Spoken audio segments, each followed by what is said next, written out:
তোমরা মাধ্যমিক পাস করে যে 11-এ উঠলে, কাল থেকে আমি তোমাদের ক্লাসটা আরম্ভ করব।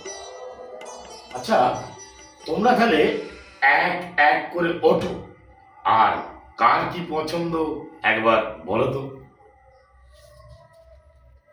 আমার মিষ্টি ভাল লাগে। আমার মিষ্টি খেতেও ভালো লাগে, দিতেও ভালো লাগে। আরে, তোর বাবার কি মিষ্টির দোকান নাকি রে? হ্যাঁ স্যার, আমার বাবার মিষ্টির দোকান। ও আচ্ছা, ঠিক আছে, তুমি বসো। আচ্ছা, তুমি ওঠো। আচ্ছা, তোমার কি পছন্দ? আমারই না মিষ্টি, ওরা আমার কথাই বলছিল।